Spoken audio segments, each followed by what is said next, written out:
আসসালামু আলাইকুম রহমতুল্লাহি ওয়াবারাকাতুহু। আলহামদুলিল্লাহি ওয়াহদা ওয়াসসালাতু ওয়াসসালামু আলা রাসূলিল্লাহি মাল্লা নাবিয়্যা বা'দাহ, আম্মা বা'দ। শুরু হচ্ছে শব্দে শব্দে দর্সে কোরআন। আমরা উপনীত হতে পেরেছি তাবারাকার রহমানের একান্ত অনুগ্রহে আজ পর্ব নম্বর 36, পার্ট নম্বর 36, সূরা আল-লাইল, 92 নম্বর সূরার প্রথম অংশ গতকালকের, আজকের দ্বিতীয় অংশ, এই সূরার দ্বিতীয় পর্ব, পার্ট নম্বর 36।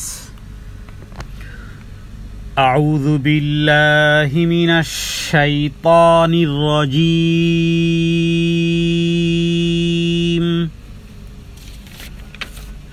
আয়াত নম্বর 8।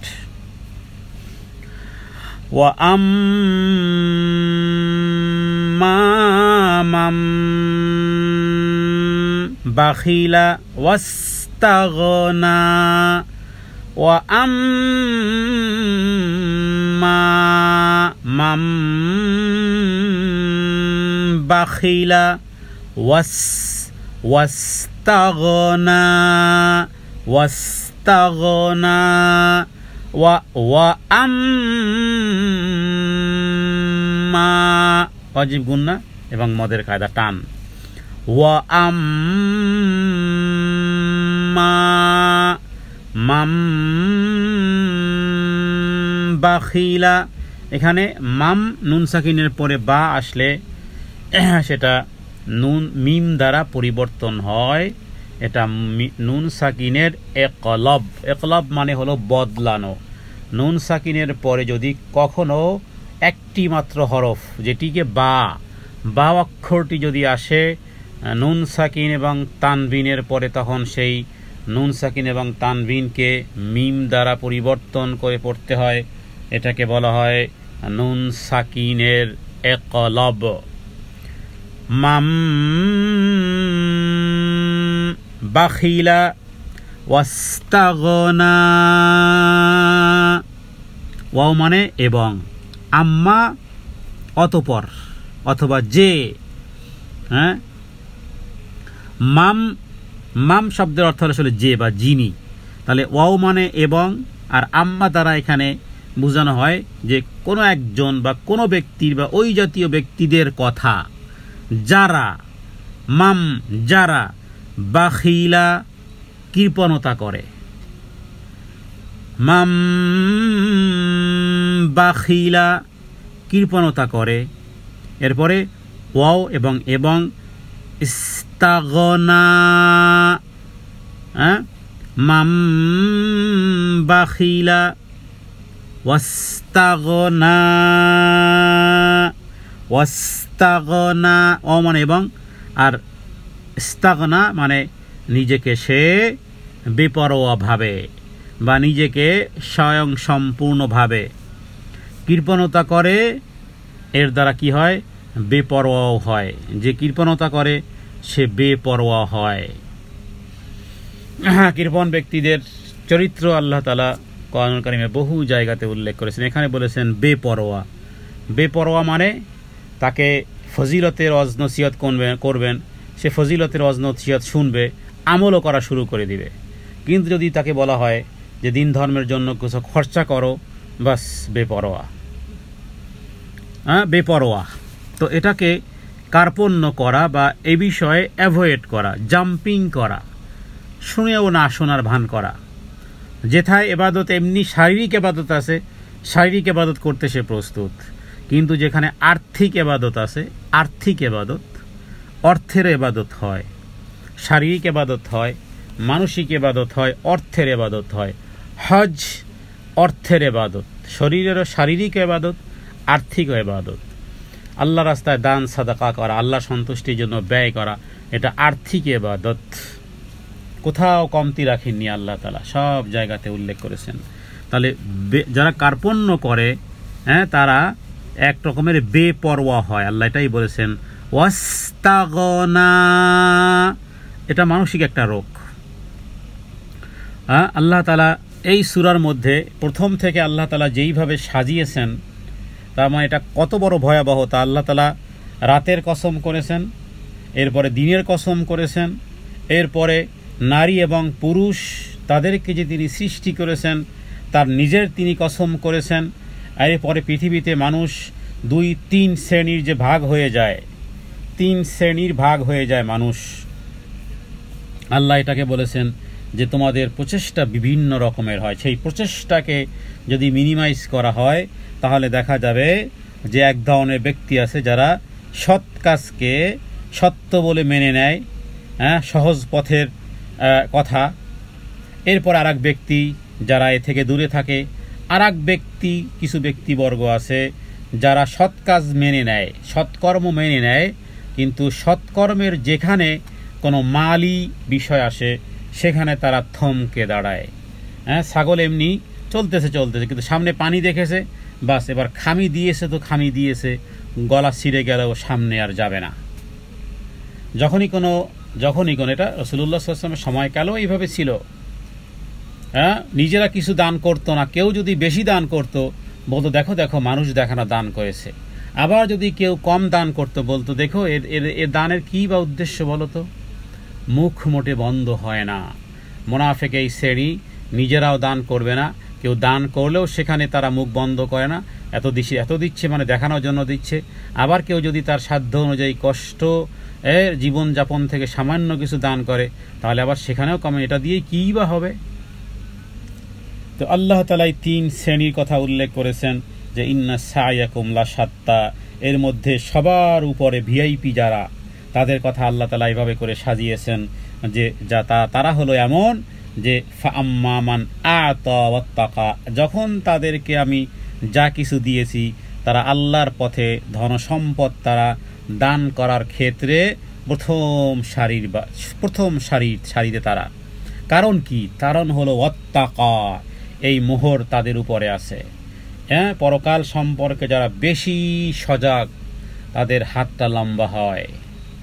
এই হাত লম্বা হয় মানে ফিতা দিয়ে মাপলে হাত লম্বা হবে না, বরং এই হাত লম্বা হাতের উদ্দেশ্য হলো যে তারা দানের ক্ষেত্রে তারা হাতকে লম্বা করে। কারণ তাসাদ্দাকা বিল হুসনা। এরপরে ফাসানুয়াসসিরুহু লিল ইউসরা, এরপরে 8ম আয়াত থেকে কন্ডেম শুরু হয়েছে ওই সমস্ত ব্যক্তিবর্গদের কথা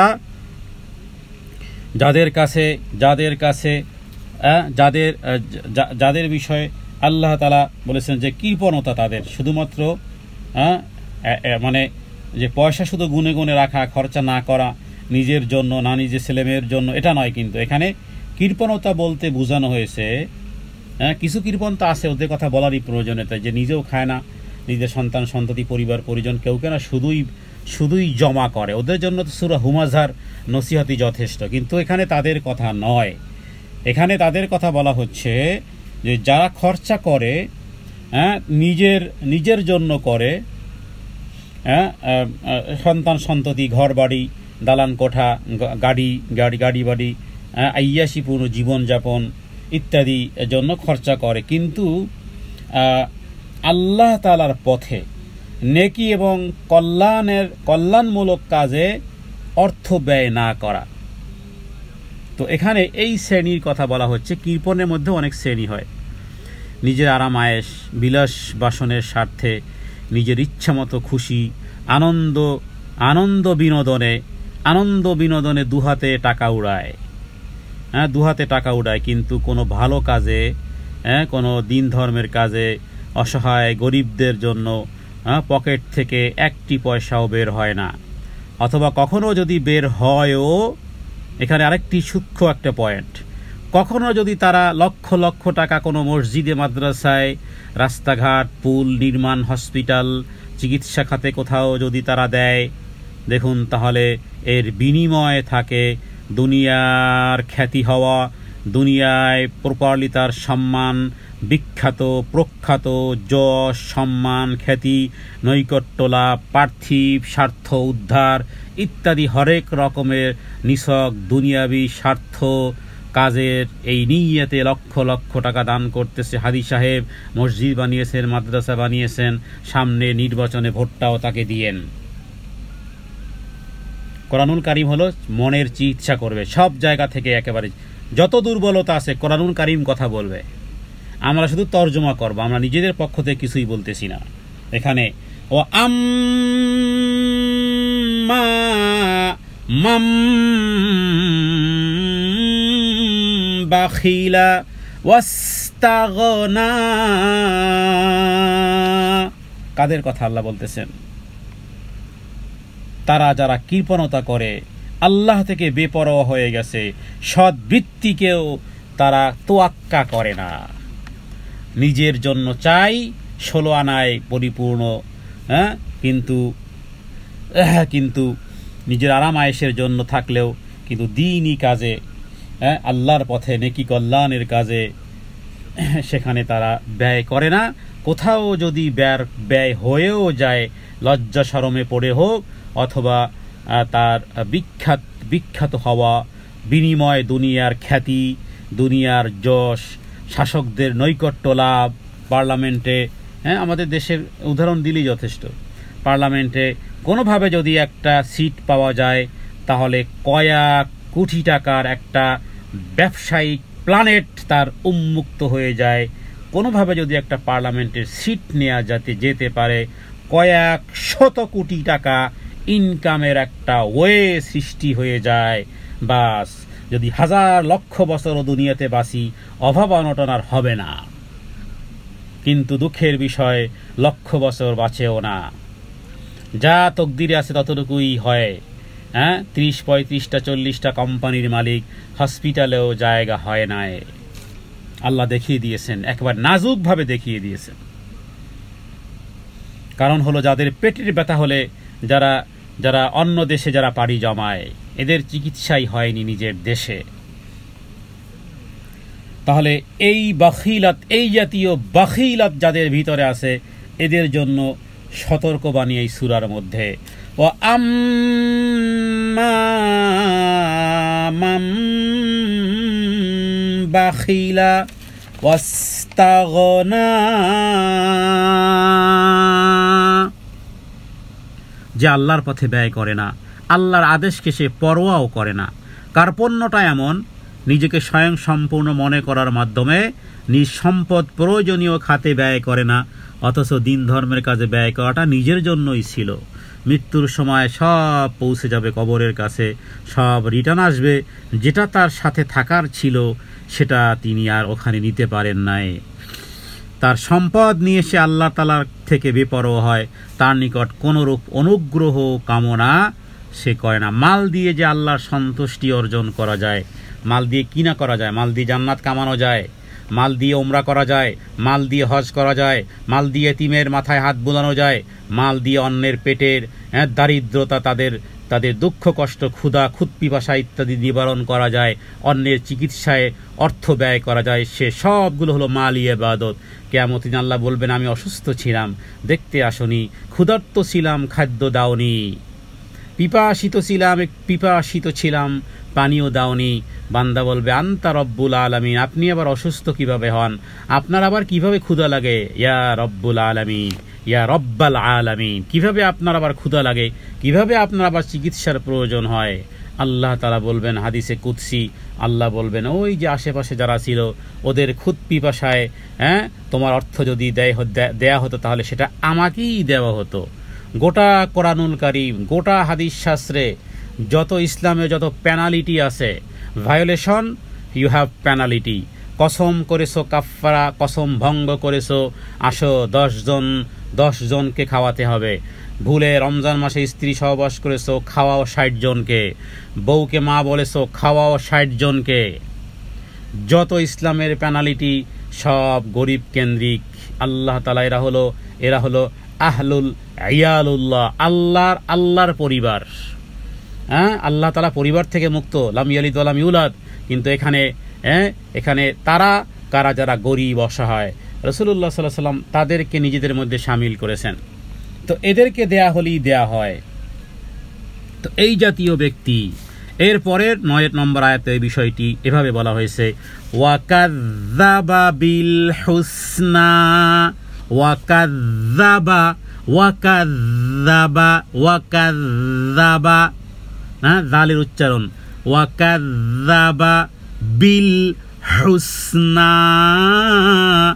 বিল হুসনা, ওয়াকাযযাবা বিল হুসনা। ওয়াও মানে এবং, কাযযাবা মানে অমান্য করা। বিল হুসনা, বি, হ্যাঁ, বি মানে ইসলামকে, এখানে হুসনা মানে উত্তমকে। তাহলে উত্তম জিনিসকে যারা পাশ কেটে চলে যায়, উত্তম জিনিসের প্রতি পাশ কাটা, এটা এক ধরনের মিথ্যা আরোপ করা, হ্যাঁ, বা সৎ বিষয়কে মিথ্যা জ্ঞান মনে করা, অথবা আখেরাতের বদলা এবং হিসাব নিকাশকে অস্বীকার করা। আল্লাহ যে প্রতিফল দান করবেন তার পথে ব্যয় করার যে সওয়াব, আল্লাহর পথে দানের যে সওয়াব আল্লাহ তাআলা ব্যক্ত করেছেন, সে বিষয়ে হাদিস আর সে বিষয়ে কোরআনুল কারীম তাদের কর্ণকুহরে পৌঁছে, এই কান দিয়ে পৌঁছে ওই কান দিয়ে বের করে দেয় তাড়াতাড়ি। কারণ এখানে মালের কোরবানি আছে। কিন্তু পৃথিবীতে এমন কিছু মানব আর মানবী পৃথিবীতে এসেছিল, দুনিয়ার থেকে চলে গেছে, তারা আমাদের জন্য আইকন, তারা আমাদের জন্য গৌরবেরও কারণ। যারা নিজেদের পেটে ক্ষুধা রেখে মেহমানকে বাত্তি বন্ধ করে পেট ভরে খাইয়ে দিয়েছিল, তারাও ছিল আমাদের মতন কোনো দিনই ভাই এবং কোনো দিনই বোন, স্বামী আর স্ত্রী মিলে এই কর্ম করেছে। আল্লাহ বলেছেন, ইউথিরুন আলা আনফুসিহিম ওয়ালাউ কানা বিহিম খাসাসা, যে তারা নিজেদের প্রয়োজন থাকা সত্ত্বেও অন্যকে দেয়। এটা কাউকে বলার প্রয়োজন হয় না। রব্বুল আলামিন তিনি তো জানেন যে আপনারও প্রয়োজনীয়তা আছে, কিন্তু তারপরও দিয়ে দিলেন। তো এই বিষয়ে কারা, ওয়াকাযযাবা বিল হুসনা, ইসলামের যে সমস্ত জায়গাগুলো আছে, যে সমস্ত জায়গাগুলোতে আল্লাহর সন্তুষ্টির জায়গা, সেই জায়গাগুলো সে জাম্পিং করে। ওয়াকাযযাবা মানে মিথ্যা বা অমান্য করে। বিল হুসনা মানে ইসলামের সুন্দরতম যে সমস্ত দানের বিষয়গুলো, যেখানে ফজিলত বর্ণনা করা হয়েছে, সেগুলোকে যারা পাশ কেটে চলে যায়, আল্লাহ তাআলা এরপরে তাদের বিষয়ে দেখুন কি বলেছেন। কোথায় যাবেন? এক গেট থেকে ভুল ভালা বলে যাবেন, সামনে যে আরেক গেট, সে গেটের সিকিউরিটি কিছু বলে শোলে পার হলেন, সামনে যে আরেক গেটের পরে গেট আসতেছে। আল্লাহ বলেন, ফাসানু ইয়াসসিরুহু লিল উসরা, ফাসানু ইয়াসসিরুহু লিল উসরা। এখন এখানে লাইফ টু ইজি হয়ে গেল। লাইফ ইজি মনে হলো, এই লাইফ যে এক জায়গায় থমকে দাঁড়াবে সেটা হয়ে যদি কঠিন। এই দুনিয়ার সুখ শান্তির পরিবর্তে এই দুনিয়ার হ্যাপি কাপল মরার পরে উভয়ে জাহান্নামী, এর ডেফিনেশন কি দিবেন? কয় বছর বাঁচলেন, কবে বিবাহ করলেন, হ্যাপি কাপলের খাতায় নাম দিলেন, গেলেন উভয়ে নারী জাহান্নামা খালিদিনা ফি, এর নাম কি হ্যাপি কাপল নাকি? হ্যাপি কাপল তো ওই পেটে ক্ষুধা, জঠর জ্বালা সত্ত্বেও দুনিয়ার জীবন স্বামী আর স্ত্রী মিলে কোনো মতে জীবন যাপন করেছে। অভিযোগ ছিল না, মরে গেছে, বাস আল্লাহ তাআলা তাদেরকে এবার নিজ হাতে প্রতিদান দিচ্ছেন। কারণ কোরআনুল কারীমে ওই যে ওয়াদা করেছিলেন, আল্লাহ বলেছিলেন, ইন্নাল্লাহ, তোমার প্রভু, লা ইখলিফুল মিআদ, ভঙ্গ করে না অঙ্গীকার। লা ইখলিফুল্লাহ, ভঙ্গ করেন না তোমার প্রভু মিআদ, অঙ্গীকারকে। আল্লাহ তাআলা অঙ্গীকার পূর্ণ করবে। মানে আমিলা সালিহাম মিন যাকারিন আও উনসা ওয়া মুমিনিন ফালানুহইয়ান্নাহু হায়াতান তাইয়্যিবা ওয়া লানাজজিয়ান্নাহুম আজরাহুম বিআহসানি মা কানু ইয়ামালুন। স্বামী স্ত্রীর সম্পর্ক দুনিয়া থেকে শুরু হলেও এটা চলতে থাকবে জান্নাতুল ফেরদাউস পর্যন্ত। আল্লাহ দৃশ্য এঁকেছেন, আল্লাহ চিত্র এনেছেন কোরআনুল কারীমে। আল্লাহ তাআলা পিকচার এনেছেন কোরআনুল কারীমে, বহু জায়গাতে বলেছেন হুম ওয়াজওয়াজুহুম ফি দিলালিন আলাল আরাইকে মুত্তাকিউন, স্বামী আর স্ত্রী সবুজ গালিচায় গাছের তলায় হেলান দিয়ে বসে থাকবে। আল্লাহ দৃশ্য এনেছেন কোরআনুল কারীমে, বহু জায়গাতে আছে হুম ওয়াজওয়াজুহুম, ওয়াজওয়াজুহুম স্বামী আর স্ত্রী, এখানে একজন নয়, আল্লাহ বলেছেন উভয়ে স্বামী আর স্ত্রী, দিলাল মানে ছায়ায়, গাছের ছায়ায়, ফলের ছায়ায় হেলান দিয়ে, সবুজ তাকিয়ায় হেলান দিয়ে স্বামী আর স্ত্রী আনন্দ চিত্তে স্বামী আর স্ত্রীর সম্পর্কের দৃশ্য আল্লাহ কোরআন এনেছেন। এই সম্পর্ক শুরু হলেও শেষ কোনো দিন হয় না। ইতিহাস খুঁজলে এদেরকে জানা যাবে দুনিয়ার জীবনে চলেছিল কোনোভাবে। তো এরা স্বামী আর স্ত্রী এভাবে করে, এরা হলো, এদেরকে বলা যেতে পারে শেষ ভালো যার সব ভালো তার, এরা হলো হ্যাপি কাপল। আল্লাহ তাআলা যেন আমাদেরকে ওই হ্যাপি কাপল বানান, ওই স্বামী আর স্ত্রী বানান, স্বামীও জান্নাতে স্ত্রীও জান্নাতে। তো এদের কথা এখন ফাসানু ইয়াসসিরুহু, ফা মানে অতঃপর, ইয়াসসিরুহু তার জন্য, ফলে আমরা তাকে সহজতা দেব, লিল উসরা কঠোর পথের জন্য। পাহাড়ের উপর থেকে যদি কোনো পানি ঢেলে দেওয়া হয় বা এমন কোনো জায়গা থাকে যেখান থেকে সরসর করে নামা যায়, গ্রাম দেশে বাচ্চারা বৃষ্টির সময় উঁচু জায়গা থেকে নিচের দিকে নামে কিছু পানি টানি দিয়ে, এরপরে উপরের থেকে একেবারে সরাসরি তাড়াতাড়ি নেমে আসে। সহজ, এই সহজ কিন্তু আসলে সহজ না। এই সহজ মানেই হলো তুমি কঠিন আযাবে গ্রেফতার হচ্ছ। তো ফাসানু ইয়াসসিরুহু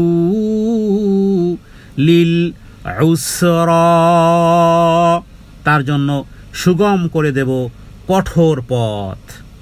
অর্থ হলো এই যে তাদের প্রচেষ্টা, তাদের শ্রম,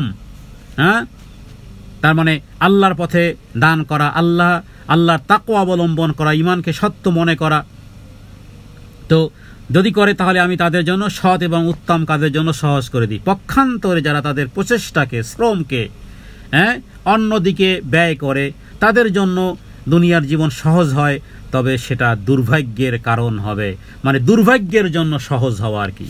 ওই মাছ যেমন খাবার খেতে আসে আনন্দে আত্মহারা হয়ে, এরপরে যখন জেলের জালে ধরা পড়ে, তার মানে এই আনন্দ নয়, এই আনন্দের খাবার, তার মানে তোমাকে কি বলে, এই ফ্রাই করা হবে, গরম তেলে ফ্রাই করা হবে।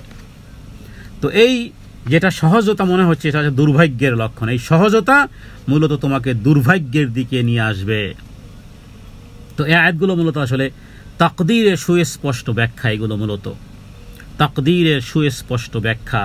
রাসূলুল্লাহ সাল্লাল্লাহু আলাইহি ওয়াসাল্লাম সৌভাগ্যশীলতার দিকে বা সৌভাগ্যের দিকে অথবা দুর্ভাগ্যের দিকে যাওয়ার ক্ষেত্রে কোরআনুল কারীম এই আয়াতগুলো যেন রাস্তা সৃষ্টি করেছে, যে কোন রাস্তায় এবার আমি উঠব। তো রাসূলুল্লাহ সাল্লাল্লাহু আলাইহি ওয়াসাল্লাম একটা হাদিসের মধ্যে বলেছেন, যারা সৌভাগ্যশালী তাদের জন্য সৌভাগ্যপূর্ণ কাজ সহজ করে দেওয়া হবে, পক্ষান্তরে যারা দুর্ভাগা তাদের জন্য দুর্ভাগ্যপূর্ণ কাজ সহজ করে দেওয়া হবে। এরপরে নবীজি এই আয়াতটি পাঠ করেছিলেন, কোনটা? ফাসানু ইয়াসসিরুহু লিল উসরা। এই আয়াতটি প্রত্যেক ব্যক্তির একটা পরীক্ষার মাপকাঠি। প্রত্যেক ব্যক্তি তার নিজের উপরে আয়াতের পরীক্ষা চালাতে পারে যে আমার জন্য কোনটা সহজ। কারো জন্য হালাল সহজ, হালাল খেয়ে আলহামদুলিল্লাহ বলে। এমন ব্যক্তি আছে, ও যদি হারাম না খায় আসলে সে না খেয়ে মারা যাবে। জীবনটা তার এমন হয়ে গেছে, সুদের টাকা, বাড়ির টাকা, এখানের টাকা, ওখানের টাকা, প্রতি মাসে তার যেই পরিমাণ সুদ আসে, ওই সুদগুলো যদি গ্রহণ না করে, মানুষ এসে তার বুকের উপর চেপে বসবে। কারণ জীবনটা তার এমন জায়গাতে আটকে গেছে, অ্যাটাক হয়ে গেছে, হ্যাঙ্গিং হয়ে গেছে। ও আসলেই সুদের টাকা না খেলে এখন সত্যিই না খেয়ে মারা যাবে। কারণ ওর ডানে পাশে হালাল কিছুই নেই, সবই আছে ওর সুদে ভরা। ও যেখানে বসে, ও যেখানে খায়, ও যেখানে ঘুমায়, ও যেখানে হাগুমুতু করে, ও সব সুদের টাকায়। ও পারবে রাস্তায় গিয়ে ঘুমাতে পারবে না। ওর ওয়াশরুম আর ওর বাথরুম আর ওর টাইলস আর ওর ঘর আর বাড়ি আর ওর দামি গাড়ি, ওর সব কিছু, ওর বালু আর ইট আর সিমেন্ট, সব সুদের টাকায়। ও যাবে কোথায়? এই ঘর থেকে বের হয়ে কি ও পারবে রাস্তা গাছের নিচে রাত্রি যাপন করতে? কি পারবে? পারবে না। ও ওর যে আর্নিং হয়, ওর যে এক্সপেন্ডিং হয়, টোটাল সুদে সুদে সুদে সুদে ভরা, ওর জীবনটা এখানে আটকে গেছে, দুর্ভাগ্যের পরে দুর্ভাগ্য, ওর জন্য এখানেই থাকাটা সহজ। এই দুর্ভাগ্যের মধ্যে থেকেই ওর জন্য লাইফটা ইজি। ফাসানু ইয়াসসিরুহু লিল উসরা,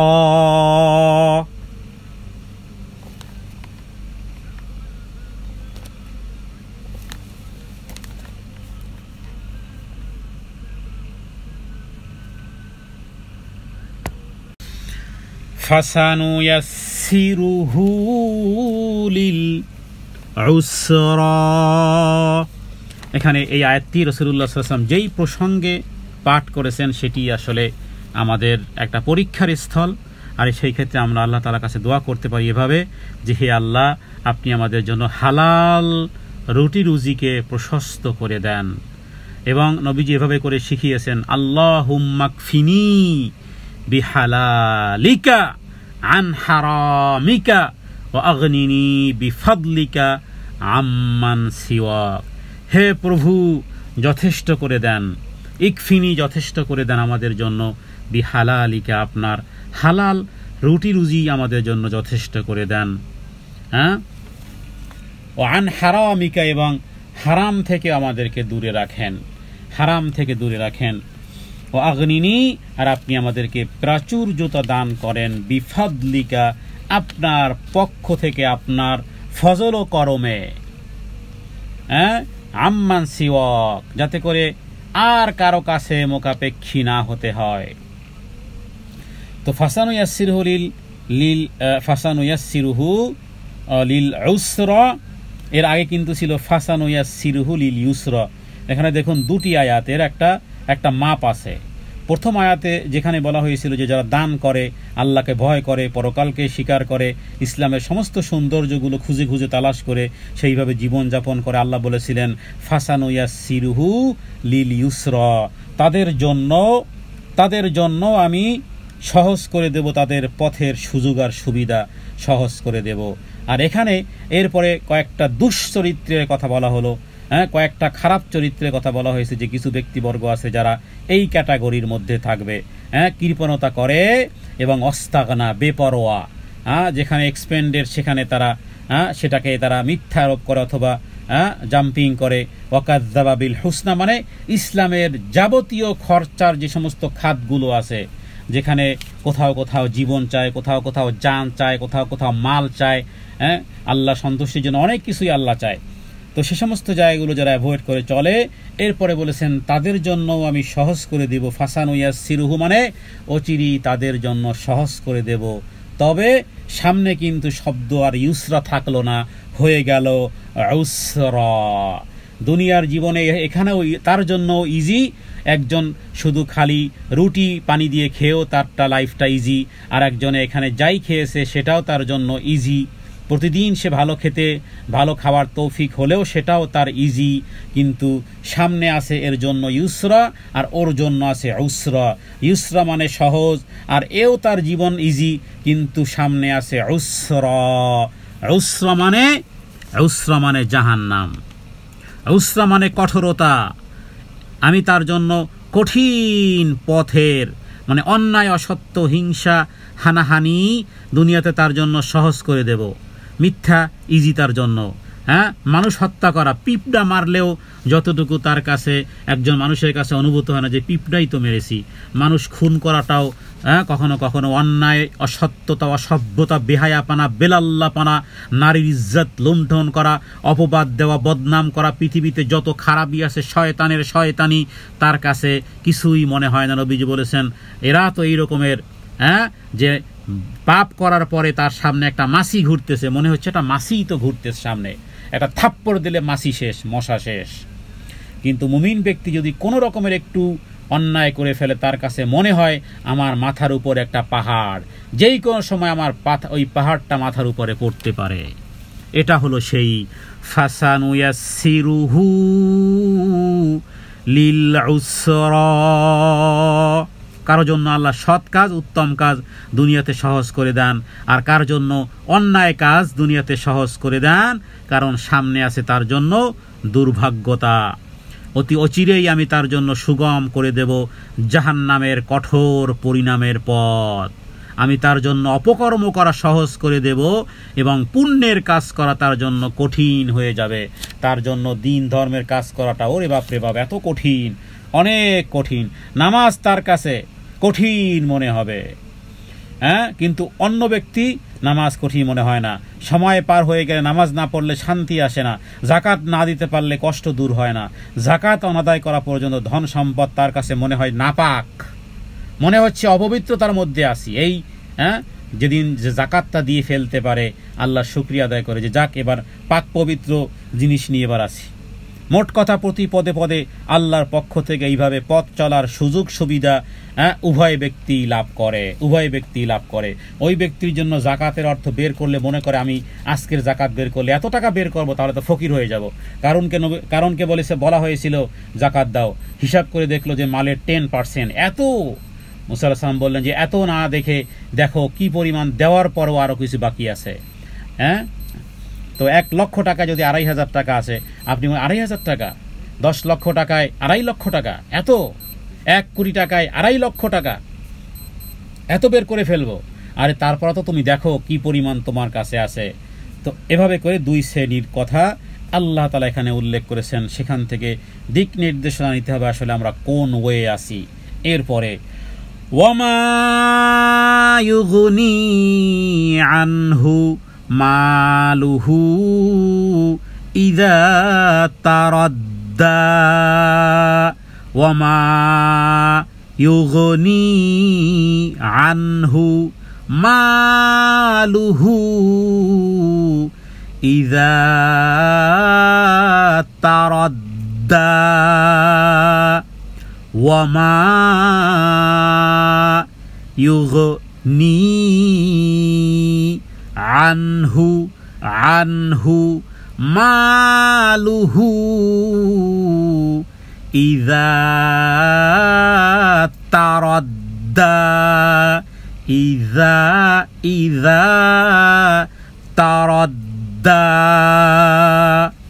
মাখরাজগুলো আওয়াজ শুনেই আপনাদেরকে প্র্যাকটিস করতে হবে। ওয়ামা, অ মানে এবং, মা মানে না, মা মানে না, অমা এবং কখনোই নয়। ইউগনি তার এই দুনিয়ায় যেতে সম্পদশালী ছিল। গনি বলে না, গনি মানে ধনী, তার মানে গনিমত তার সম্পদ। অমা ইউগনি কোনোই কাজে আসবে না, আনহু তার জন্য, মালুহু তার ধন সম্পদ, ইযা যখন, তারাদ্দা একদিন ধ্বংস হবে। এবং তার সম্পদ কোনো কাজে আসলো না যখন সে অধপতিত হবে। কত 5 তলা বাড়ির মালিক আজিমপুরের গোরস্থানে শুয়ে আছে, 5 তলা বাড়ির লোন নিয়ে করা হয়েছে, অথবা যে কোনোভাবেই হোক না কেন, সেটা হয়তো বা চাকরি হতে পারে, সেই চাকরি হয়তো বা হতে পারে সেখানে সুদ ঘুষের ব্যবহারও হতে পারে। আমরা কাউকে স্পেসিফিকভাবে দোষারোপ করতেছি না, কিন্তু স্বাভাবিকভাবে হালাল অর্থ খুব খুব কম মানুষের হবে। 5% লোকরা হালাল পয়সা দিয়ে বিশাল অট্টালিকা বানাতে পারে, বিভিন্নভাবে হতে পারে। তবে পৃথিবীর অন্যান্য দেশেও হতে পারে, সরকারিভাবে সাপোর্ট দেওয়া হয়, খুব উচ্চ হাই লেভেলের চাকরির বেতন ভাতা দেওয়া হয়। কিন্তু আমাদের দেশে বেতন ভাতা দেখা হয় কম। বলা হয় যে টেবিল দিলাম, চেয়ার দিলাম, বাস ইনকাম করে নাও। যারা সরকারি চাকরি অথবা অন্য কোনো দুঃখিত কেউ কোনো কষ্ট নেবেন না, কারণ মোতলাকান আসলে এক্সাম্পল তো অধিকাংশ মানুষের উপরে আসে। অবশ্যই আবদান শাকুর অবশ্যই থাকবে। আমি এমন এক ব্যক্তিকে জানি, কি বলে আপনার আব্দুর রশিদ সরকার, যিনি বলা যেতে পারে তিনি মানে বাংলাদেশের আইন, যিনি বাংলাদেশের কি বলে সংবিধান লিখেছেন, যারা সংবিধান, তো তাদের বাড়িতে গিয়েছি, মনে হচ্ছে যে কোনো রিক্সাওয়ালা বাড়িতে এসেছি। তো কেন, স্বাভাবিকভাবেই জীবন যতটুকু বেতন ততটুকু এক্সট্রা তারা ইনকাম করেননি, আল্লাহকে ভয় করার নীতি অবলম্বন করেছে। এমন হাজারো লক্ষ অফিসার আছে, তো তাদের বিষয়টি তুলনামূলকভাবে কম। বরং ব্যক্তি এমনই পাওয়া যায় যে সচিবালয়ের ড্রাইভার, পাঁচটা বাড়ির মালিক, তার বেতন দরকার নেই, তার শুধু চেয়ার টেবিল হলেই হবে। তো এটা এই কারণে যে অধিকাংশ সম্পদ কিন্তু আমাদের অন্যায়ভাবে আসে। ট্রেনের ফার্স্ট ক্লাসে যাত্রী কম থাকে নাকি সেকেন্ড ক্লাসে, থার্ড ক্লাসে? আমাদের দেশে তো কোনো ক্লাস লাগে না, পুরো ট্রেনের ছাদের উপরে একবারে বগির 2 চিপার মধ্যে ডানে বামে লোকে লোকারণ্য। ওদের কম্পেয়ারে ফার্স্ট ক্লাসে কতজন ব্যক্তি, জেন্টেলম্যান বসে আছে। তো বিষয়টা এরকমেরই আসলে, যে সম্পদ যেটা হালাল অল্প হয়, এবং কাবাঘর ছোট করার পিছনে ইতিহাস সেখান থেকে, এটা এমন কোনো বাংলাদেশের এক্সাম্পল না। কাবাঘর ছোট করার পিছনে ইতিহাস ওটাই ছিল, কুকুর বিক্রির পয়সা, বেশ্যাবৃত্তির পয়সা, ঠকানো পয়সা, এই জাতীয় সুদের পয়সা আমরা আনবো না, হালাল টাকা থেকে অল্প হয়, প্রয়োজনে ঘর ছোট করে দাও কাবাঘর, তবুও আমরা ওই জাতীয় বিতর্কিত পয়সা আনবো না, এটা থাকবেই স্বাভাবিক। তো বিষয়টি হলো যে যিনি চলে গেছেন, গোরস্থানে পড়ে আছেন, হিসাবটা কিন্তু তার চলতেছে। যদি শাস্তির ব্যবস্থা হয় তাহলে শাস্তি তার চলতেছে, কিন্তু সেখানে অন্য কেউ ভোগ করতেছে, তাহলে এই লোক কি বুদ্ধিমান? নবীজি বলেছেন ও লোক বুদ্ধিমান নয়। বুদ্ধিমান হলো ওই ব্যক্তি আল কাইয়িসু মান দানা নাফসাহু ওয়া আমিলা লিমা বাদাল মাউত। বুদ্ধিমান, ক্লেভার হলো ওই ব্যক্তি যে ব্যক্তি না নিজের প্রবৃত্তিকে আয়ত্ত রেখেছে, মৃত্যুর পরবর্তী আমলের প্রস্তুতি দুনিয়া থেকে করেছে, ও হলো বুদ্ধিমান। আল্লাহ যেন আমাদেরকে ওই জাতীয় বুদ্ধিমান বানান। এখানে আল্লাহ তাআলা কিভাবে বলেছেন দেখুন, মনে হচ্ছে যেন আপনাকে আমাকেই বলতেছে। আপনার আমার মধ্যে যদি কোনো অন্যায় টাকা আসে, অন্যায় অর্থ এসে ইন্টার হয়, তাহলে মনে রাখবেন এখানে আল্লাহ তাআলা যেন আপনাকে আমাকে বলতেছেন। ওমা ইউগনি আনহু, তার মানে তোমার এই অর্থ, তোমার এই ধনী ধনী ভাব, তোমার এই গনিমত, মালুহু অথবা তোমার গচ্ছিত সম্পদ, ইদা তারাদ্দা, যেদিন ধ্বংস হবে সেদিন কোনো কাজে লাগবে না। ওয়ামা ইউগনি, আর তার সম্পদ কোনো কাজে আসবে না যখন সে ধ্বংস হবে। তারাদ্দা শব্দের অর্থ হলো অধপতিত হওয়া, ধ্বংস হওয়া, কারণ অবশ্যই একদিন তাকে মরতে হবে। তখন দুনিয়াতে যে সমস্ত ধন সম্পদে কৃপণতা করা হয়েছিল, আমি বলতেছি আপনি ন্যায়ভাবে এনেছেন, আচ্ছা ন্যায়ভাবে আর্নিং করেছেন, ওকে, পাঁচতলা, এটা কোনো বাড়ির মালিক হওয়াটা কোনো কিছুই ব্যাপার না, বাপদাদার কয়েক বিঘা জমি বিক্রি করলেই করা যায়। কিন্তু কৃপণতার ক্ষেত্রে আপনার অবস্থান কী ছিল? যদি কৃপণতা করে থাকেন তাহলে কি হলো? একই বিষয় যে দুনিয়াতে যে সমস্ত ধন সম্পদে কৃপণতা করা হয়েছিল সেখান থেকে কোনোই কাজে আসলো না, কারণ এগুলো একদিন ধ্বংস হবে। তারাদ্দা ধ্বংস হবে। আল্লাহ তাআলা যেন আমাদের এই সম্পদকে রবের নৈকট্য অর্জনের জন্য যেন আল্লাহ তাআলা আমাদেরকে কারণ বানান। রবের কাছে দোয়া করি, হে প্রভু, যতটুকু সম্পত্তি আমাদেরকে দিয়েছেন, জান দিয়েছেন, মাল দিয়েছেন, এগুলো যেন আপনার নিকটতম হওয়ার যেন সোপান হয়, যেন কারণ হয়। এরপরের আয়াত, ইন্না আলাইনা লাল হুদা, ইন্না আলাইনা লাল হুদা। ইন্না মানে নিশ্চয়ই, আলাইনা আমাদের দায়িত্ব, লিল হুদা, লাল হুদা, ইন্না আলাইনা লাল হুদা। লাল হুদা মানে পথ প্রদর্শন, নিশ্চয়ই পথ প্রদর্শন করাই আমার দায়িত্ব। নবীকে বলা হচ্ছে, হে নবী, আপনি শুধু পথ নির্দেশ করবেন। হেদায়েত ও প্রদর্শিত সরল পথ প্রদর্শনের দায়িত্ব আল্লাহ তাআলার। এই আয়াতগুলো অর্থ এভাবে হতে পারে যে হেদায়েতপূর্ণ সরল পথ আল্লাহ তাআলার সান্নিধ্যে পৌঁছিয়ে দেয়। যেমনিভাবে পথভ্রষ্টতা কোথায় পৌঁছায়? জাহান্নামে পৌঁছায়। ভালো কাজ কোন দিকে পৌঁছায়? একটি ভালো কাজ আর একটি ভালো কাজের জন্ম দেয়। একটা ভালো লিঙ্ক আর একটা ভালো লিঙ্কের সন্ধান আনে, আর এই ভালো কাজ শেষ পর্যন্ত পৌঁছে আসমানে। আসমানের উপরে আছে জান্নাত। তার মানে ভালো কাজের লিঙ্ক, ভালো কাজ, অতপর ভালো কাজ, সত্যবাদিতা আর এক সত্যবাদিতার দিকে আকর্ষিত করে করতে করতে করতে করতে সত্যবাদী হয়, সিদ্দিক হয়। এরপরে এই সিদ্দিক আল্লাহর নৈকট্য অর্জন করে, জান্নাতুল ফেরদাউসে আবু বকরের পাশে বসার জায়গা হয়ে যায়। আর মিথ্যাবাদিতা, এক মিথ্যা লিঙ্ক, এক খারাপ লিঙ্ক যেমন আর এক খারাপ লিঙ্ককে টেনে আনে, এক মিথ্যা কথা আর এক মিথ্যা কথার দিকে ধাবিত করে, হ্যাঁ, এভাবে করে মিথ্যা কথা সে কোথায় যায়, অন্যায় কাজ কোথায় যায়, জমিনের পদতলে যায়, যার নাম হলো সিজ্জিন। আগেরটার নাম ছিল ইল্লিন। সিজ্জিনে যায়, সিজ্জিন মানে হলো পথভ্রষ্টতা। পথভ্রষ্টতা, এই পথভ্রষ্টতা হলো যার মঞ্চ হবে জাহান্নামের মধ্যখানে। পথভ্রষ্টদের জন্য জাহান্নামের ভিতরে সাজানো হচ্ছে আগুনের শাস্তি সাজানো হচ্ছে। তাহলে এখানে দুই শ্রেণীর কথা আল্লাহ উল্লেখ করেছেন, সাথে সম্পদের কথা উল্লেখ করেছেন। আর নবী, হে নবী, ইন্না আলাইনা আলাল হুদা, যা কিছু বলা হলো, এবার তুমি কোন ওয়ে থাকবে, কোন পথে থাকবে। হেদায়েতের আল্লাহর সান্নিধ্যের দিকে যদি চলতে হয় তাহলে ওই রাস্তায় যাও, আর যদি পথভ্রষ্টতার ওয়েও আছে জাহান্নামে পৌঁছে দিবে, তবে সোজা পথ দেখানোর দায়িত্ব আল্লাহ তাআলার উপরই বর্তায়।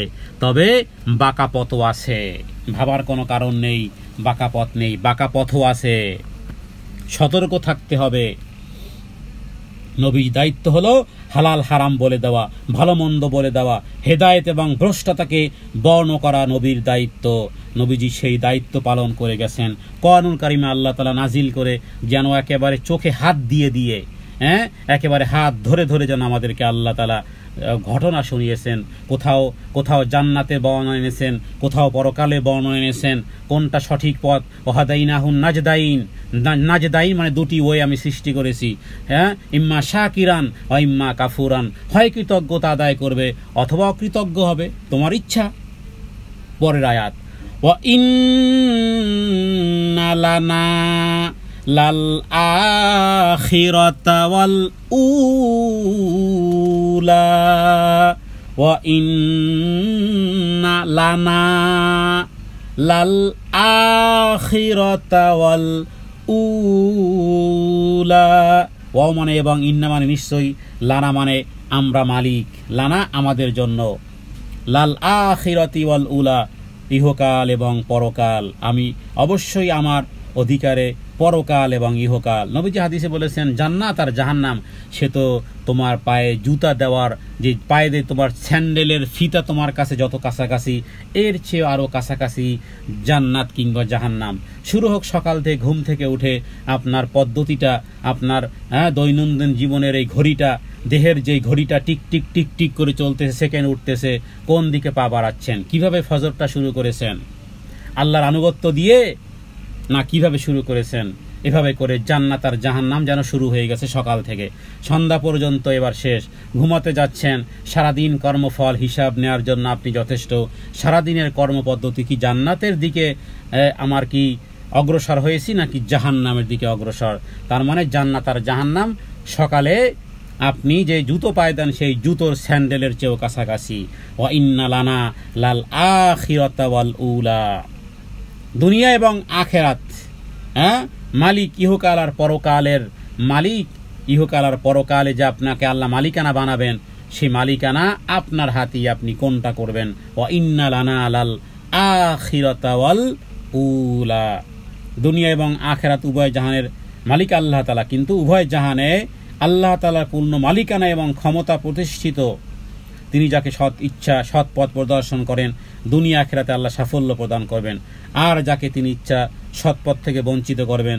অতএব তার কাছে চাওয়া পাওয়া, অন্য কারো কাছে, কোনো সৃষ্টির কাছে যেন চাওয়া পাওয়া না হয়।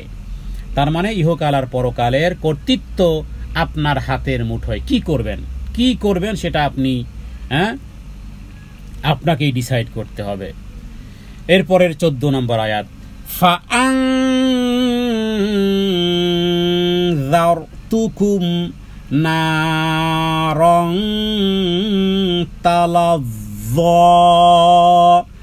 ফাআনযারতুকুম, ফাআন একফাগুন্না, ফাআনযারতুকুম নারন তালাযযা। ফা মানে অতঃপর, আনযারতুকুম আমি কিন্তু তোমাদেরকে সতর্ক করতেছি, নারান ওই আগুনের, তালাযযা লেলিহান আগুন সম্পর্কে, যেগুলো দাউ দাউ করে জ্বলা, যে আগুন, প্রজ্বলিত অগ্নি, লেলিহান আগুন, লেলিহান আগুনের ভয়াবহতা সম্পর্কে নবীজি কি বলেছেন? কিয়ামতের দিন যেই জাহান্নামীর সবচেয়ে হালকা আযাব হবে তার অবস্থা হচ্ছে এই, তার পায়ের নিচে কয়লার আগুনের কয়লা রাখা হবে, এতেই তার ঘিলু মাথার ঘিলু উতরাতে থাকবে, টকবক টকবক করে থাকবে। কোথাও কোথাও বলা হয়েছে যে পাদুকা, স্যান্ডেল, একজোড়া জাহান্নামের স্যান্ডেল পরানো হবে। বাস, এবার মাথার ঘিলু টকবক টকবক করে উঠতে থাকবে। এটা একটা স্পেশাল শাস্তি, মানে কম দরজার শাস্তি। এই শাস্তি আবু তালেবের জন্য, তবে এই শাস্তি অন্য কোনো জাহান্নামী নয়, কারণ তাদের জন্য আরও ভয়াবহতা। এটা হলো সর্বনিম্ন শাস্তি। সহিহ বুখারী এবং সহিহ মুসলিমের মধ্যে আল্লাহ উল্লেখ করেছেন, অতএব হে মানবকুল, আমি নবী তোমাদেরকে এমন আগুন থেকে সতর্ক করতেছি যা প্রজ্বলিত হবে যদি তোমরা আল্লাহর অবাধ্যতা করো। এটি সবচেয়ে অর্থের দিক থেকে বেশি পরিপূরক।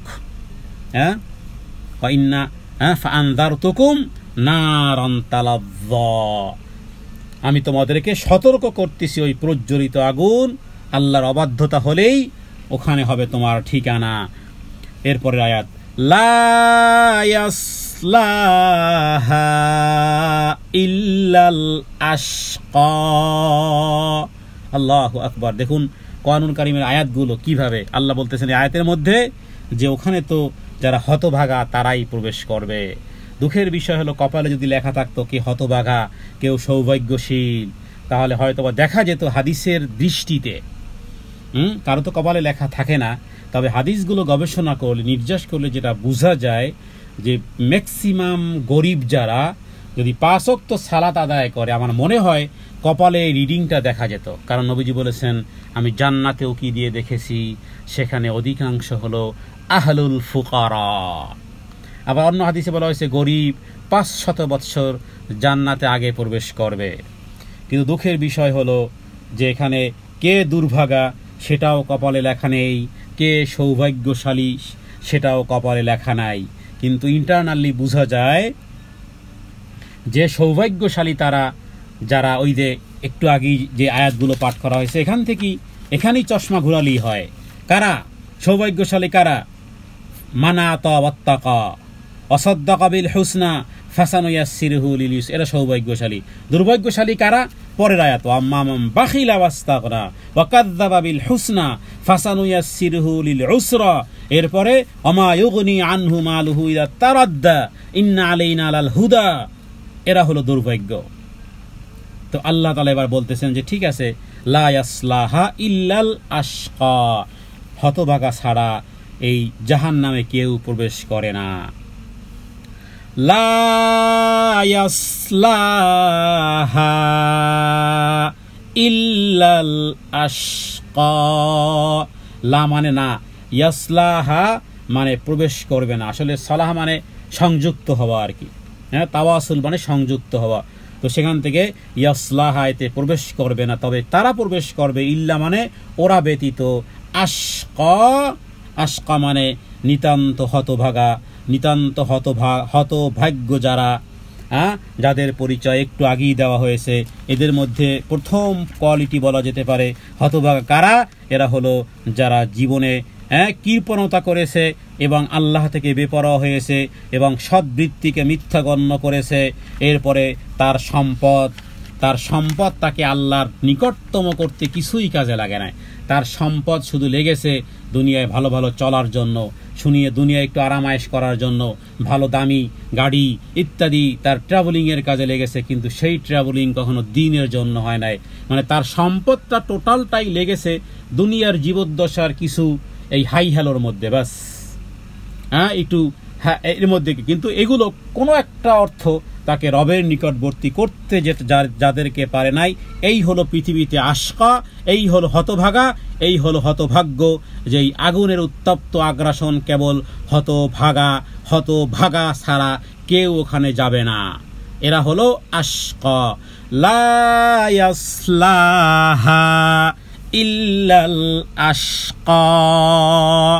এবার আশকার আরেকটু ডিটেলস আল্লাহ তাআলা বলতেছেন পরবর্তী আয়াতে, আল্লাযী কাযযাবা ওয়া তাওয়াল্লা। আল্লাযী যে, কাযযাবা মুখ ফিরিয়ে নিয়েছে বা মিথ্যা আরোপ করেছে, ওয়াতাওয়াল্লা ওয়াতাওয়াল্লা, মুখ ফিরিয়ে নিয়েছে, মিথ্যা আরোপ করেছে। জাহান্নাম নিতান্ত হতভাগা ব্যক্তি দাখিল হবে, যে আল্লাহ তাআলার আয়াতসমূহের প্রতি মিথ্যা আরোপ করে, আল্লাহর আনুগত্য থেকে মুখ ফিরিয়ে নেয়। বিধায় নবীজি কি বলেছেন শুনুন।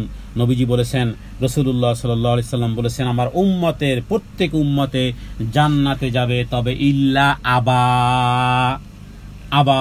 আবারা যাবে না। আবা, নবীজি বলেছে আমার সমস্ত উম্মত জান্নাতে যাবে ইল্লা আবা। সাহাবায়ে কেরাম বলেছেন, ইয়া রাসূলুল্লাহ, আবা আবার কে? আরবিতে তারা সাহাবায়ে কেরাম বুঝতেছেন না আবা মানে কি। নবীজি এমন এক চমৎকার শব্দ বলেছেন, যেই শব্দ আরবের লোকেরাও শোনে নাই, যার কারণে জিজ্ঞেস করেছে, ইয়া রাসূলুল্লাহ, আবা কারা? নবীজি বলেছেন, আবা মানে হলো যারা অস্বীকার করবে। যে আমার অনুসরণ করবে সে জান্নাতে যাবে, যে আমার অবাধ্য হবে সেই হলো আবা, তার মানে সে আমাকে অস্বীকার করেছে। হাদিস সহিহ বুখারীর। তাহলে এই হলো রাসূলুল্লাহ সাল্লাল্লাহু আলাইহি ওয়াসাল্লামের হাদিসের মাধ্যমে এবং কোরআনুল কারীমের মাধ্যমে আমরা জানতে পারলাম যে আবা আর আশকা ব্যতীত সবাই জান্নাতে যাবে। এই সমস্ত ট্যাগ আল্লাহ দিয়েছেন, কোরআনে এসেছে, হাদিসে এসেছে। কোরআনে আশকা আর হাদিসে আবা, আবা এই আবা এই আশকা লেখা থাকে না। যদি লেখা থাকতো তাহলে এই চরিত্রের যারা, তাদেরকে দেখা যেত। এরপরে পরবর্তী আয়াত, ওয়াসায়ুজান্নাবুহাল আতকা, ওয়াসায়ুজান্নাবুহাল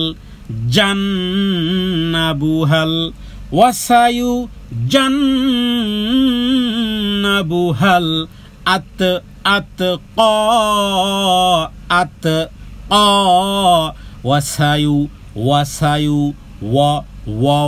ওয়াসায়ুজান্নাবুহাল আতকা, মানে এবং সায়ুজান্নাবুহা দূরে রাখা হবে, হা মানে তাদেরকে, আতকা কাদেরকে? পরম মুত্তাকিকে দূরে রাখা হবে ওই জাহান্নাম থেকে। মুত্তাকি যারা আল্লাহকে ভয় করেছে, জাহান্নাম থেকে দূরে রাখা হবে, মানে জাহান্নামের বহু দূরে রাখা হয়েছে, জান্নাতকে, জান্নাতে স্থান দেওয়া হবে। কারণ দুনিয়ায় এরা সর্বাপেক্ষা সংযমী ছিল। কেউ কেউ বলেছেন আয়াত সমূহ হযরতে আবু বকর সিদ্দিক রাদিয়াল্লাহু তাআলা আনহুর যেই চরিত্র, আবু বকরের যেই চরিত্র, এই চরিত্রওয়ালা লোক হতে হলে এই সূরাগুলো, এই সূরার মধ্যে চরিত্র উল্লেখ করা আছে। এই চরিত্রের মধ্যে যদি আপনি আসতে পারেন, তাহলে আবু বকর সিদ্দিক রাদিয়াল্লাহু তাআলা আনহুর ক্যাটাগরিতে জান্নাতে গিয়ে আবু বকরের সাক্ষাৎ পাবেন। কারণ আবু বকর ছিল এই প্রকারের মানুষ, সর্বাপেক্ষা সংযমী মানুষ। আবু বকর রাদিয়াল্লাহু তাআলা আনহুকে আল্লাহ তাআলা জাহান্নাম থেকে দূরে রাখবেন। কেন? আবু বকরের কি চরিত্র ছিল? যদি আবু বকরের চরিত্র যদি হাদিস থেকে জানতে হয়, হাদিসে ভরা কয়েক লক্ষ হাদিস আছে। যদি কোরআন থেকে জানতে চান, তাহলে এবার 18 নম্বর আয়াত এবার পড়ুন। আবু বকরের বড় চরিত্রের কথা আল্লাহ এখানে উল্লেখ করেছেন কি, আর তা হলো আল্লাযী ইউতি মালাহু ইয়াতাযাক্কা, আল্লাযী ইউতি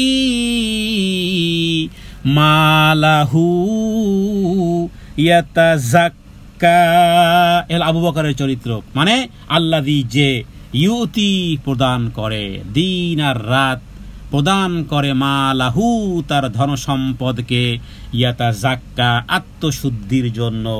এখান থেকে আরেকটা অ্যান্সার পাওয়া গেল, সম্পদ দান তারাই করতে পারে যারা আত্মশুদ্ধি অর্জন করেছে। সম্পদ তারা দিতে পারে না যারা মনের দিক থেকে কনজেস্টেড। এটা এই আয়াত বলতেছে। 18 নম্বর আয়াত দুটি অর্থ হবে, ইতিবাচক নেতিবাচক। আল্লাহ বলতেছেন যে তার সম্পদকে দান করে আত্মশুদ্ধির উদ্দেশ্যে, স্বীয় সম্পদ দান করে আত্মশুদ্ধি, তার মানে আত্মশুদ্ধির জন্য সম্পদের কোরবানি জরুরি প্রয়োজন। আর যারা সম্পদের কোরবানি দিতে পারবে না, আত্মশুদ্ধির জায়গা থেকে বহু দূর দূরান্তে, হতে পারে আর্টিফিশিয়াল কিছু মুখের শ্রুতিমধুর কিছু আসলেও আসলে হৃদয়ে নেই। সৌভাগ্যশালী মুত্তাকিদের প্রতিদান, এখানে আল্লাহ তাআলা এইভাবে বলেছেন, যে ব্যক্তি আল্লাহর তাকওয়া শক্তভাবে অবলম্বন করে, একমাত্র আল্লাহর পথে নিজের গুনাহ থেকে বিশুদ্ধ হওয়ার উদ্দেশ্যে ব্যয় করে, জাহান্নামের আগুন থেকে দূরে থাকার জন্য ধন সম্পদ দান করে, যে ব্যক্তি নিজ মাল আল্লাহর হুকুম অনুযায়ী ব্যয় করে, যাতে তার অন্তর এবং মাল পবিত্র হয়। অন্তরও পবিত্র হবে মাল ব্যয়ের মাধ্যমে, আর এরপরে কি বলে, আপনার মালও পবিত্র হবে। বাংলাদেশের কথাই আবার ঘুরে ফিরি বলি, বাংলাদেশের 99% মামলা মোকদ্দমা, সেটা ফৌজদারি মামলা হোক, সেটা জুডিশিয়ালি, সেটা ক্রিমিনালি, যাই হোক না কেন, দেখা যাবে পিছনে ধন সম্পদ নিয়ে খুনাখুনি, মারামারি, ফাটাফাটি, এই কিছু হয়েছে, শুধু সম্পদ, মাল। আমি বলবো, যদি কোনো বোনকে, কোনো ভাইকে তার মা বাবা যদি বঞ্চিত করে, বাবা যদি বঞ্চিত করে, মা যদি বঞ্চিত করে, কিপ কোয়াইট সাইলেন্ট। তবু বাবা মার সাথে ঝগড়া বিবাদ করতে গিয়ে ভাই বোনের চুল ধরে টানাটানি, মাথা ফাটাফাটি ইত্যাদি রকমের সম্পর্ক ত্যাগ না করে কিপ কোয়াইট। আল্লাহ তাআলা আপনার পক্ষের ওকালতি করবেন।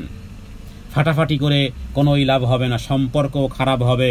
আর কেন, মনের দিক থেকে যে আপনি যেটা ছোট লোক, এটাও প্রমাণ হবে যে নিজের বাবা ভাইয়ের সাথে, মা ভাইয়ের সাথে আপনি, যদিও এটার একটা ভিন্ন ব্যাখ্যা আছে, আমি কথা একটা বলে ফেললাম মুখ দিয়ে, তো আপনি যদি দিচ্ছে না যেহেতু, যদি আদায় করে নিতে পারেন, সেটা উদ্দেশ্য হবে এটা, যে তাদেরকে জাহান্নাম থেকে বাঁচানোর জন্য। আমি কোনো বোনকে বলেছিলাম, প্রয়োজন আপনার ভাই যদি আপনাকে সম্পদ মামলা করেন, এই মামলা হবে ভাইকে জাহান্নাম থেকে বাঁচানোর মামলা। কারণ আপনার ভাই আপনার সম্পদ থেকে মামলা মোকদ্দমা করে দেন, একেবারে সুপ্রিম কোর্টে মামলা দায়ের করেন। এই সুপ্রিম কোর্টে মামলা মানে কি ভাইয়ের সাথে সম্পর্ক খারাপ? না ভাই, তুমি ভুল বুঝেছো, ভাই তুমি তো মরলে জাহান্নামে যাবে, কারণ আল্লাহর হুদুদকে তুমি নষ্ট করেছো। তুমি যাতে করে জাহান্নামে না যাও, এই কারণে সম্পদ আর কয়দিন, তুমিও খেতে পারবা কিনা জানা নাই, আমিও যে খেতে পারবো তারও কোনো জানা নাই, আমি যে খেয়ে মরতে পারবো কোনো নিশ্চিততা নেই। হতে পারে যেদিন তুমি মাল আমাকে দিয়েছো, পরের দিন আমি শেষ দুনিয়া ছেড়ে চলে যাচ্ছি, কিন্তু তুমি তো আত্মসাৎ করেছো, তুমি তো জাহান্নামে যাবে। তোমাকে জাহান্নাম থেকে মুক্ত করানোর জন্য ছেলেদেরকে দিয়ে মামাকে ফোন করা, মামা মামলা দিচ্ছি, এই থানায় যাচ্ছি, আপনাকে জাহান্নাম থেকে বাঁচানো, তাহলে ঠিক আছে। কারণ এই সম্পদ আত্মশুদ্ধির জন্য যে দান করে, আল্লাহ তাআলা তাকে জাহান্নাম থেকে দূরে রাখবেন। যে ব্যক্তি নিজের মাল নিজের পাপ থেকে পরিচ্ছন্ন করার মানুষে যাবতীয় কল্যাণময় কাজে নিজের সম্পদ ব্যয় করে। এর পরের আয়াত, ওয়ামা লিআহাদিন ইনদাহু মিন নি'মাতিন তুজজা ওয়ামা লিআহাদিন ইনদাহু মিন নি'মাতিন তুজজা। ও মনে এবং মা মানে নেই, লিয়াহাদিন কারো, ইনদাহু তার উপরে, মিন নি'মাতিন কারো অনুগ্রহ, তুজজা যে প্রতিদান দিতে হবে, আর তার প্রতি কারো এমন কোনো অনুগ্রহ নেই যার প্রতিদান তাকে দিতে হবে। তার মানে আপনি যেটা করতেছেন নিছক আল্লাহ সন্তুষ্টির জন্য করতেছেন। কাউকে খাবার খাওয়াচ্ছেন, থ্যাংক ইউ বলবে না, থ্যাংক ইউ আশা করে না। কাউকে সম্পদ দিচ্ছেন, সে থ্যাংক ইউ লিখবে কি লিখবে না সেগুলোও পরোয়া করে না, কারণ আমি তো দিয়েছি, আমি সম্পদ দিয়েছি আল্লাহর সন্তুষ্টির জন্য, বাস এখান থেকে এই সার্টিফিকেট পেয়ে গেলেই হলো। যে ভক্ষণ করলো আর যে নিল, সে অনুগ্রহের প্রতিদান, অনুগ্রহ দিল কিনা সেটাও যারা কামনা করে না, কোনো রকমের প্রতিদান কামনা করে না, কারো কোনো উপকার জীবনে করে, প্রতিদান যোগ্য কোনো অনুগ্রহের প্রতিদান, অনুগ্রহ কামনা করে না।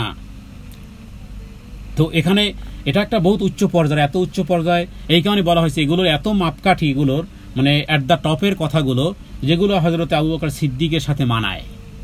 মেস্তা নামক যেই সাহাবী নিজের মেয়ে আয়েশাকে পর্যন্ত মিথ্যা তোহমাতের মধ্যে কান লাগিয়েছিল, হযরত আয়েশা সিদ্দিকাকে যারা বেবিচারের তোহমাত দিয়েছিল, মেস্তা নামক একজন সাহাবী তিনিও, অথচ মেস্তার যাবতীয় ভরণ পোষণের দায়িত্ব সারা জীবন আবু বকর গ্রহণ করে গেছে। আপনি আমি হলে থাপ্পড় দিয়ে 32 দাঁত বের করে ফেলতাম। আমার ঘরে খাও, আমারটা পরো, আমার যাবতীয় উপকার গ্রহণ করে আমার মেয়ের নামিনী তুমি আবার মিথ্যা অপবাদ দাও, কে পারবে সইতে? আবু বকর দেখিয়ে দিয়েছেন। যদিও আল্লাহ তাআলা তিনি ভুল স্বীকার করেছেন, আল্লাহ তাআলা ক্ষমা করেছেন। তো সেই মুত্তাকি সেই পর্যায়ের কত বড় কঠিন একটা জিনিস মুসনাদে বাজ্জারে এবং বলা হয়েছে যে সমস্ত আয়াত আবু বকর সিদ্দিক রাদিয়াল্লাহু তাআলা আনহু শানে নাজিল হয়েছে। আবু বকর সিদ্দিক রাদিয়াল্লাহু তাআলা আনহু মক্কা মুআজ্জামা অসহায় যে সমস্ত গোলামবাদীরা ইসলাম গ্রহণ করেছেন, তাদের মালিকরা তাদের উপর নির্যাতন চালাতো, মালিকদের জুলুম থেকে বাঁচানোর জন্য নিজের ধন সম্পদ দিয়ে এগুলো তিনি তারপরে তাদেরকে আজাদ করে দিয়েছেন, অর্থ দিয়ে মুক্ত করে দিতেন। তো তার এই উদ্দেশ্য কি? আবু বকরকে নির্বাচনে দাঁড়াবেন, আবু বকরকে নবীওয়ালা কোনো নির্বাচন করবেন না। আবু বকর দিয়েছে আল্লাহ তাআলার নৈকট্য অর্জনের জন্য। আল্লাহ নৈকট্য দিয়েছে আবু বকরকে, আল্লাহ তাআলাও নৈকট্য অর্জন দিয়েছে। তো আল্লাহ তাআলা এই সমস্ত এই কোরআন কারীমের আয়াতগুলো অধিকাংশ মুফাসসিরিন ইকরাম তারা বলেছেন যে কি বলে, হযরত আবু বকর সিদ্দিক রাদিয়াল্লাহু তাআলা আনহু তিনি মুসলিমের উপরে যেই পরিমাণ অনুগ্রহ করেছেন। এই যে মসজিদে নববীতে যান আপনারা, সালাত আদায় করেন কার টাকায়? 40,000 দিনার দিয়ে আবু বকর এই জমি খরিদ করেছিল এই মসজিদে নববী। রাসূলুল্লাহ সাল্লাল্লাহু আলাইহি ওয়াসাল্লাম যখন মসজিদ বানানোর চেষ্টা করলেন, 2 এতিম বালকের জায়গা এখানে পাওয়া গেল। বলা হলো আমরা এতিম, আপনি আল্লাহ নবী, ঘর বানাবেন মসজিদ, কিভাবে টাকা নেই? নবীজি বললেন টাকা পয়সা না নিলে আমি এই ফিরি এখানে আমি মসজিদ বানাবো না। আবু বকরকে বলেন আবু বকর প্রদান করে দাও। সর্বোচ্চ 40,000 ওই সময় দিনার দিয়ে মসজিদে নববীর জায়গা খরিদ করে ওই এতিম 2 বালককে দেওয়া হয়েছে। এরপরে সেখানে নবীজি মসজিদ বানিয়েছেন, সেটাই হলো মসজিদে নববী। এই হলো আবু বকরের কাজ। কারো উপকারের বদলা পরিশোধ করার জন্য এরা দান করে না। সম্পদ ব্যয়ের পিছনে কারো অনুগ্রহের প্রতিদানের কোনো হেতুই তারা নেই, কোনো অনুগ্রহের প্রতিদান তারা নেয় না। কেন নেয় না সেটা আবার উল্লেখ করা হয়েছে 20 নম্বর আয়াতে। এই কারণে ইল্লাবতিগা ওয়াজহি রাব্বিহিল আলা, ইল্লাবতিগা ওয়াজহি রাব্বিহিল আলা। ইল্লা মানে কি? অনলি ওয়ান, শুধুমাত্র, কেবলমাত্র, একমাত্র। আগে একদিন বলেছিলাম লা ইলাহা ইল্লাল্লাহ মানে কি? পৃথিবীতে কোনো ইলাহ নেই, সত্য কোনো ইলাহ নেই আমার আল্লাহ ব্যতীত। ইল্লাল্লাহ, আল্লাহ ব্যতীত। তার মানে এই যে এতক্ষণ যে বকবক করলাম যে তারা দান করে, কোনো থ্যাংক ইউ আশা করে না, কে তাদেরকে একটু মুস্কি হাসি দিয়ে বলবে সেটাও আশা করে না। হ্যাঁ, যদি কেউ দেয় তাহলে সেটা হালান ওয়াসালান, তার কাজের প্রেরণাকে আরও বাড়াবে। এটা দুনিয়ার একটা নগদ পাওনা, কিয়ামতে তো পাবেই, মনে তো একটা সান্ত্বনা পাওয়া যায়। তো কিন্তু কামনা ছিল না তার। কেন? এই কারণে যে তুমি সারা পৃথিবীর মানুষ আমাকে ফুলের মালা দিলেই কি আর জুতার মালা দিলেই কি, গালিগালাজ করলেই বা কি হবে, এগুলো দেখার কোনো বিষয় নাই। এজন্য কোনো ব্যক্তি বলতেন যে মানুষ যদি দুনিয়ার সমস্ত মানুষ যদি আমাকে গালি দেয় আর আমি যদি গালির যোগ্য না হই তাহলে কি আছে ভাবনার? আর যদি আমি গালির যোগ্য হই, সারা পৃথিবী মানুষ যদি আমাকে গালি দেয় তাহলে এটা অনেক কম, কারণ কিয়ামতে তো আরও আছে ভয়াবহতা। গালির যোগ্য আমি, সারা পৃথিবীর মানুষ আমাকে গালি দিচ্ছে, এগুলো এক পাল্লায় যদি রাখা হয়, আর এক পাল্লায় সত্যিকার যেহেতু আমি গাধা, সত্যিকার অর্থেই যেহেতু আমি গর্ধব, সত্যিকার অর্থেই যেহেতু আমি জাহান্নামে, তাহলে গালির চেয়ে তো আরো বড় জিনিস, বড় শাস্তি আমার জন্য অপেক্ষা করতেছে। আর মানুষ যদি আমাকে গালি দেয়, যদি সেটার আমি যোগ্য না হই তাহলে কি আসে যায়? আরে তোমরা দেখতেছো আমি ফকির, আমাকে তোমরা ফকির ভাবতেছো, আমি তো কোটিপতি। তো মানুষ ফকির বললে, আমি যদি সত্যিকার অতি কোটিপতি হই, মানুষ যদি সারা পৃথিবী মানুষ যদি বলে আরে ফকির, অসুবিধা নাই তো, জানো না আমি তো কোটিপতি। সত্যিকার অর্থে যদি আমি জান্নাতি হয়ে থাকি, সারা পৃথিবী মানুষ আমাকে গালিগালাজ করলেই বা কি আসে যায়, কারণ আমি তো অনেক উচ্চ পর্যায়ের একটা জায়গাতে আমার ঠিকানা। আর যদি সারা পৃথিবী মানুষ গালাগালিও করে, সত্যিকার অর্থে যদি আমি নিচু হয়ে থাকি, তাহলে এটা তো কিছুই না, এর চেয়ে আরো ভয়াবহতা আছে। সুতরাং যারা আল্লাহর রাস্তায় যারা এভাবে করে সম্পদ ব্যয় করে আল্লাহ নৈকট্য অর্জনের জন্য, সেটাই আল্লাহ বলতেছেন এদের উদ্দেশ্য হলো ইল্লা, অন্য কোনো কিছু নয়, ইবতিগা, তাদের সার্চিং, তাদের অন্বেষণ করা, ওয়াজহি, সন্তুষ্টি কার? রব্বিহিল আলা, তার সর্বশ্রেষ্ঠ, তার রবের সন্তুষ্টি, কেবল তার মহান রবের সন্তুষ্টির প্রত্যাশায়, মহান পালনকর্তার সন্তুষ্টির অন্বেষণের কারণেই সে কি করে এই কাজগুলো করে, আর কোনো দিকে তার খেয়াল নেই। কেবল তার মহান পালনকর্তার দর্শন লাভের প্রত্যাশায়, ইখলাসের সাথে আল্লাহর সন্তুষ্টি, জান্নাতে তার দর্শন পাবার খরচায় সম্পদ ব্যয় করতেছে। হ্যাঁ, কোনো নায়ক কোনো নায়িকাকে দেখার জন্য, একেবারে তার কাছে দেখার জন্য ভিআইপি চেয়ারগুলো একটু বেশি কাছাকাছি থাকে, প্রাইসগুলো বেশি থাকে, এখান থেকে একেবারে শুটিং তাড়াতাড়ি ভালো করে দেখা যাবে। এবার এই জাতীয় লোক দুনিয়ার সমস্ত সম্পদ ব্যয় করেছে রবের চেহারার সৌন্দর্য দেখার জন্য। কারণ কিয়ামতের দিন আল্লাহ তাআলাকে দেখতে চায় এরা। সেই প্রোগ্রামে সেখানে রবের কাছাকাছি থাকার জন্য দুনিয়ার জীবনে সম্পদকে দিয়েছে কোরবানি এরা। কেন? আল্লাহর সন্তুষ্টি, আল্লাহর দর্শন। এজন্য কোনো কবি বলতেন, হুরে গেলমা জেতনে নেয়ামত হায়ে তু সবসে বড়া নেয়ামতে দিদারে তু। হ্যাঁ, উর্দুতে সেটার অর্থ হলো হুরে গেলমান জেতনে নেয়ামত হায়ে তু। জান্নাতে যত সুখ নামে, যত হুর, যত গেলমান, যত সৌন্দর্য, যাবতীয় জান্নাতে যত নিয়ামত সমূহ আছে, সব কিছু এক পাল্লায়। অন্যদিকে সবসে বড়া নেয়ামতে দিদারে তু, সবচেয়ে বড় নিয়ামত হলো আমার রবের দর্শন, আমার রবের দিদার হলো সবচেয়ে বড় নিয়ামত। কারণ আমি মাখলুক হয়ে আমি আমার খালেককে দেখতে পেরেছি, এর চেয়ে বড় নিয়ামত জান্নাতেও নেই। জান্নাতের সবচেয়ে বড় নিয়ামত কি তাহলে? আমার রবের দিদার। উজুহু ইয়াওমাইদিন নাযিরা ইলা রাব্বিহা নাযিরা ওয়া উজুহু ইয়াওমাইদিন বাসিরা তাযুন্নু আন ইউফআলা বিহা ফাকিরা। রবের কাছে দোয়া করা উচিত, হে রব, জান্নাতে তোমার দিদারের মাধ্যমে আমাদেরকে ধন্য করো। নিজ সম্পদ ব্যয় করে ওই মহান রব্বুল আলামিন, যিনি সৃষ্টিকুলের ঊর্ধ্বে, তার সন্তুষ্টির জন্যই সে এই কাজগুলো করে। এবার দেখুন আল্লাহ তাআলা যেন আরেকটা আয়াতের মাধ্যমে স্টাম্পিং করে দিয়েছেন, লকটেড করে দিয়েছেন। লকটেড, ওয়ালা সাউফা ইয়ারদা, ওয়ালা সাউফা ইয়ারদা। আর অচিরেই সে সন্তোষ লাভ করবে। যে ব্যক্তি যেই কাজ করে চলে গেছে সে সেটাই লাভ করবে। অবশ্যই অতি শীঘ্র সে সত্যি আল্লাহর নিয়ামত পেয়ে সন্তুষ্ট হয়ে যাবে। ওয়ালা সাউফা, এবং অচিরেই, অবশ্যই। মানে অচিরেই, সাউফা মানে ইমিডিয়েটলি, সার্টেনলি, খুব তাড়াতাড়ি, একেবারে ভেরি সুন। ইয়ারদা, ওই রব্বুল আলামিন তিনিও সন্তুষ্ট হয়ে যাবেন। শীঘ্রই আল্লাহ ব্যক্তিকে এত কিছু দিবেন যার ফলে সে খুশি হয়ে যাবে।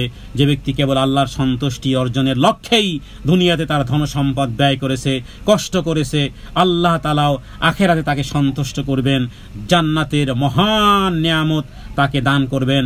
এই শেষের যে কথাটা সুবহানাল্লাহ, চমৎকার একটি কথা মুত্তাকিনদের জন্য, বিশেষ করে আবু বকর সিদ্দিক রাদিয়াল্লাহু তাআলা আনহুর জন্য। তার জন্য যেমন সুসংবাদ, আল্লাহ তাকে সন্তুষ্ট করবেন, যেন সেই সংবাদ দেওয়া হয়েছে। এই সুসংবাদ প্রত্যেক ব্যক্তি লাভ করতে পারবে যে এই ক্যাটাগরির মধ্যে আসবে। হ্যাঁ, যে এই ক্যাটাগরির মধ্যে আসবে। তবে মনে রাখবেন যে ওই ক্যাটাগরির মধ্যে থাকার জন্য যেন জীবনের জান এবং মালের কোরবানি তো দেই, কিন্তু মাঝখানে শয়তান এসে অন্যদিকে ডাইভার্ট করে দেয়। মানুষের সন্তুষ্টি কামনা যদি থাকে তাহলে সেটাই এই পর্যন্ত পৌঁছবে না, ওয়ালা সাউফা ইয়ারদা পর্যন্ত পৌঁছবে না। ওয়ালা সাউফা ইয়ারদা পর্যন্ত মানে আল্লাহ সন্তুষ্ট হয়ে গেছেন পৌঁছানোর জন্য এখলাসের বিষয়টি জানা থাকতে হবে।